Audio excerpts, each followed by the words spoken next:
What is up, YouTube? This is the Two Fans, One Octagon in an MMA Breakdown podcast. My name is Brandon. This over here is Johnny. We're gonna go over the card that happened this Saturday. Before we get started, please leave a like, subscribe, all that fun stuff. We're at it every week. Moving forward, me and Johnny are going to try to be a little bit more consistent. We're going to do every Sunday moving forward. We're going to do breakdowns on Sundays. And then we're going to do predictions for the upcoming card on Thursday. So stay tuned. Now, moving forward, you guys will know exactly what day we will be going live and posting these videos. With that being said, Johnny boy, let's get right into it. Starting from the first fight of the card, we have Andrea Lee and Miranda Maverick. What were you saying, Johnny?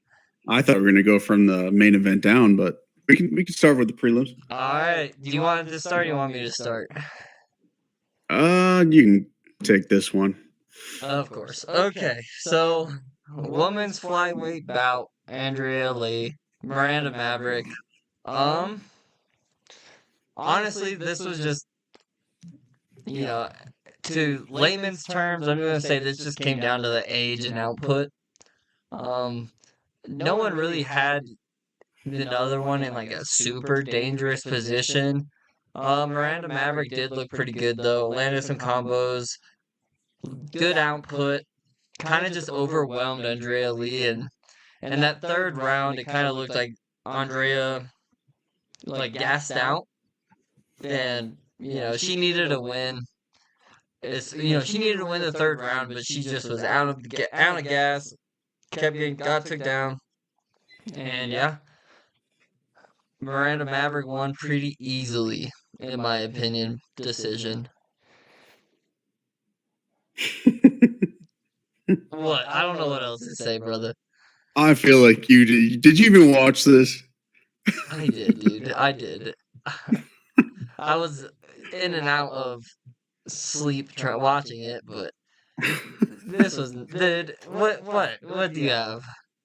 She almost caught Miranda in a couple submissions. Yeah, I put a $5 bet on it to go to split, and I was like so fucking hyped because I thought in that first round it was very close. I was like, I thought the next two rounds were gonna be close. I thought the next two rounds were gonna be pretty close too, but Andrea Lee just slowed down. I honestly think that if she didn't have her last fight with Natalia Silva, where she took so much incredible damage, she might have beat Miranda Maverick this time because, I mean, you saw in like the grappling exchanges, she had some good judo moves. She hip tossed her, got on top of her in the first round, but like you said,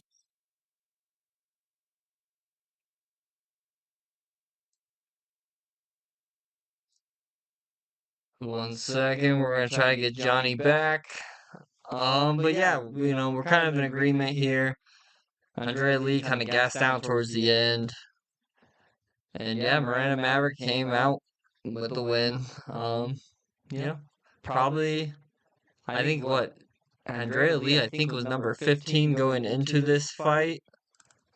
So Miranda Maverick should be ranked now number 15th, if I'm correct. Brandon, you went to a black screen for like a good 20 seconds for me. You disconnected. But we're good. We're good. We're still going. All right, fuck it. You see my screen still? Yeah, it's a tad bit blurry, but it's not bad though. Perfect. All right, we're gonna fight through these technical difficulties. Everyone, stick with us.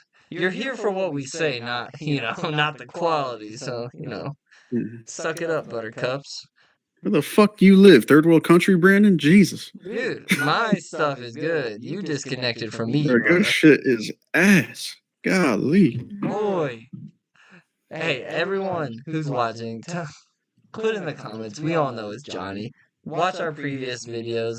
It all adds up. It all adds up. I got Xfinity. Dude, you got the same? Yeah. Oh, fuck. It might be Alright, that then. moving on. Moving on. Johnny, take us away. Oban Elliott versus Val Woodburn. Honestly, Oban minus 310 favorite. I don't even think that was rightfully so. Obviously, he got hurt. I thought Val just needed to kind of just pick his shots. He just needed to Mhm. not throw wild and be technical, but not really a technical fighter. I mean, deserved from Oban. I think that he's pretty decent everywhere, but he's not great anywhere. Yeah, I kind of felt the same way. Took down fucking Val like 5 times, 3 times, and tried to get his neck, but couldn't get the rear naked chokes. I don't think Val's got a neck. Oh, he no neck. It would be very hard to choke him. It's like Cormier. Not much else to say about this fight. I Um, wasn't too impressed. It was kind of a, I don't know, shitty fight. yeah, I'm only gonna add two things because you've basically covered everything. Oban, I think really the only thing he showed that we kind of didn't, we kind of already knew he was kind of good everywhere, but he did display does have a chin, at least a little bit, because when he landed that head kick in the first round of Val, he thought he had it in the bag. Mhm. He went in carelessly and Val rocked him. And he stayed in there and got survived, but yeah, but Val, he's just hoping that he knocks your lights out with a one punch. Wasn't too impressed with him. Gassed out very early. Like if we look right here, total strike discrepancy was 136 to 30. But Right. yeah, I don't know. Moving on. A guy that tired, you got to finish him though. Yeah. For me, I'm actually gonna have you take this one, Johnny, as well, because this is the only fight I missed of the night. I do know Danny what Barlow. happened, but Yeah, Danny Barlow is actually the only bright spot in my betting for this card. same, Uh, literally same. Only one I got right I in knew terms of betting. Quinlan was like coming off like a suspension for performance enhancers, I think, Yeah, yep. and I think he was off for got suspended for like a year, and he's actually pretty good, He and is. I actually like the dog that he showed in this fight. But Danny Barlow is just a prime example of like speed kills. This man was so much faster than Josh Quinlan. And I think that Danny Barlow also said that he broke like his hand or something in the fucking first round, Oh wow. something like that. Like I And said, I missed this one, so I have no idea. still knocked out Quinlan in the third round just due to the amount of damage he was taking. I did see the knockout though. Mm-hmm. Yeah, very, very impressive. I'm glad you said that you like Josh as well because I actually do like both of these fighters. I was disappointed I missed this. Honestly, he went for it, and I fucking respect any fighter that goes Oh, for it, unlike some of the other absolutely. bitches that are on this fucking card. Okay. Well, yeah. Did we both pick Barlow though? Oh yeah, we you went over that. Only one we both hit. Mm-hmm. Okay. Moving on to this fight, you and me both got this one wrong. We both said Brinson would win. Zhang, he whooped his ass. Um, Finished the fight due to knockout. 1 minute 40 seconds into the fight, just dropped him. Follow up wasn't really needed. Stopped pretty quick after he dropped. Um, Zhang definitely has some power. I wish the fight was a little bit longer because I still don't. We still haven't seen much of him. I was hoping we'd get to see a little bit more and see a little bit more of his game and him pushed a little bit. Mm. But he finished it so quick, but you can't take it away from him. Very impressive. Brinson, a little disappointed in you, brother. But I don't really have anything else to say. Hold on, I'm just checking Zhang. I guess I'll add that it was performance of the night for Zhang. Mm-hmm. So congratulations. I think well deserved. Fucking knocked his lights out. Yeah, I mean, I thought this one literally was going exactly how I thought it would go until it went the opposite way. Like Right. fucking Bredson with his straight punches down the pipe, hitting Zhang, and this dude smiling. I was like, oh, fuck, great. This guy's smiling because I thought he didn't have a chin. I thought he was going to get his shit clocked. But he showed toughness, and man, he got a read on those fucking straight punches and threw a fucking step in. I think like right straight shot or right hook. I was gonna say, I think it was a right hook, but I'm not positive. Mm-hmm. And put this motherfucker's lights out. There's really not much else to say other than he was getting his shit worked and threw one good counter and knocked him out. Yep, it stepped into it, put everything he had on it. Yep. GG. We don't know how good he is or how bad he is, No, but he exactly. fucking It was landed too a great fast. punch. Mm-hmm. But hey, congrats. Okay. Moving on to the bantamweight bout. Rinya Nakamura versus Carlos Vera. I believe it's your turn, Johnny. Go ahead. To be a minus 1400 and to not finish a 35-year-old dude fighting out of like Virginia is pretty the whole fight. Is pretty fucking pathetic to me. But I do give him a pass because he did say that he broke his hand or he thought he broke his hand. Which, I mean, can't imagine that pain and not being able to throw with one arm and trying to get subs with that. First round too. Right. So then again, I'll give him a pass, but Jesus, yeah, just the amount of times like he could have punched him in the face but he had a broken hand. There's not much else to say. He's an Olympic wrestler taking on a fucking like dad from the fucking what's that called? The Hall tree. Yeah, from the Ultimate Fighter. He fought on the Ultimate Fighter and lost to Brad Katona. I was like, oh my god, dude, Jesus. Yeah, I cannot. This is mixed martial arts. This is not jujitsu, right? Like he is very, like his scrambles and his ground game was very impressive, but that's all he has, man. It's just not going to work at this level. It's not like he did it to get back up, though. He just did it to get out of certain spots, but then still stay on the ground and get controlled. Like he just stayed on his back. He pulled guard a few times. It's an interesting choice, man. You're just like asking to get punched in the head, but everyone has their own style. Some people will make the wrong choice, like he does. But moving on. Heavyweight bout. Marcos Rogero de Lima versus Junior Tafa. So originally, this was supposed to be the other Tafa brother, but Junior stepped up. So, badass by him. But Marcos, he just dominated. Tore up that lead leg. Huge kicks. I know it's not gonna go. It went down as like a KO, but it was essentially a stoppage due to the calf kick. Junior couldn't step on it. He couldn't put any more weight on it. He kicked him. He kept spinning him. Junior even tried to start checking him, but it wasn't enough. His leg was already too compromised by the time he started to make that change.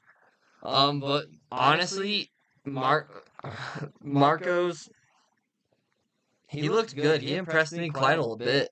Huge leg kicks, devastating leg kicks. I think he looked really good.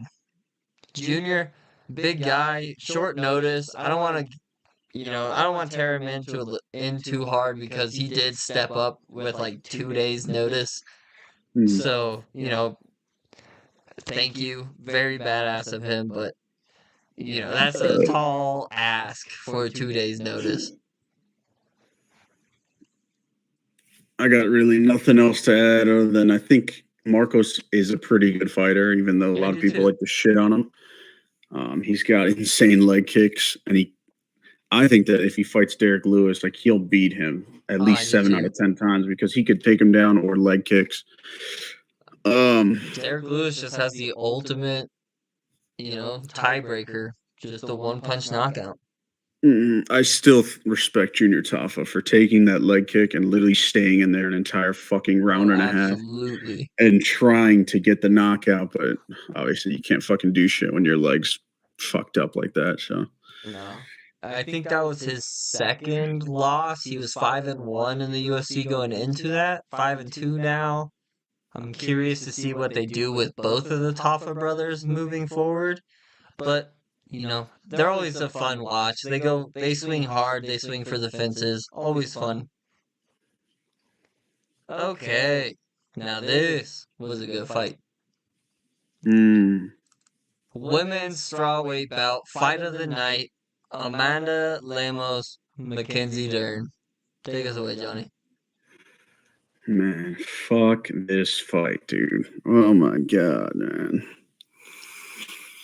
Well, obviously I had Amanda Lemos, but I did a little, TKO prop and about a millisecond away from hitting before Amanda Lemos decides to be a fucking, I can't say the word, I'm not going to say it, and just chilling her guard for no reason instead of staying on her knees, on her feet, I mean, and like putting one hand to stabilize yourself and unloading shots on her.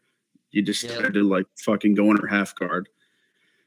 To be honest, I thought the fight should have been stopped, but obviously I bet on it, so obviously I'm going to think that. But I thought it went exactly how I thought was. It's just Amanda Lemos is going to light up Mackenzie Dern, who literally fights like Juliana Pena, where she runs in the pocket, absolutely no setup to any of her punches, and she was just going to get clocked. Yeah. So I thought this was a very close fight, actually. I thought, honestly, there was a way Mackenzie Dern could win due to judges. Come on, damage? You always talk about damage. Hey, let me finish, dog. I don't think... I agree with the decision. Amanda Lemos won, but I don't know, man. Every time it goes to the judges, man, I get nervous. I always feel like they're going to pick the wrong choice. But yeah, Mackenzie Dern... her ground game is so good, but that's literally all she has. She's so one-dimensional, and Amanda Lemos, golly, her fight IQ is as strong as mine, and I've never been in a fight in my life. Like, if you look at the stats right now, she had 2 takedowns. What happened when she took down Dern both times? She lost position and got controlled. Why are you trying to take down someone who is so far ahead of you in the ground game when you're winning and destroying her on her feet? Like, she was piecing Mackenzie Dern up on the feet, which doesn't surprise anyone who actually watches the UFC. But why are you even initiating any ground game? Like, when she should have stopped Mackenzie Dern, as soon as Mackenzie Dern grabbed her, she needs to try to get up. But no, she just was content, being in her guard, and then eventually lost position and got on bottom. Like, she frustrated me so bad. But yeah, it was a fun fight, though. Mackenzie Dern's tough. She's very tough. To be fair, Mackenzie in that last round, she did clock Amanda she Lemos. Almost won. And then that's when she fucking like pulled standing guard, and then Amanda Lemos like slammed her on the ground. It's like, what the fuck you slamming her on the ground for too? Like, that's where she wants you to be. Exactly. And that was a mistake, I think, also by Dern. She should have just kept unloading or double leg. Going for the back and getting slammed. I don't know, because as soon as you get slammed, it's going to take a couple seconds to like recover. You're either going to get some of the wind knocked out of you, maybe hit your head. It's going to take a couple seconds, and you're probably going to lose whatever grip on your choke you have. Agreed. Interesting fight, though. Mackenzie Dern, super tough. Amanda Lemos, 0 IQ. Moving on. Your boy lost. Okay, I'll have you start on this one then, since this is your boy Kopylov. Versus Anthony Hernandez, middleweight bout, performance of the night went to Anthony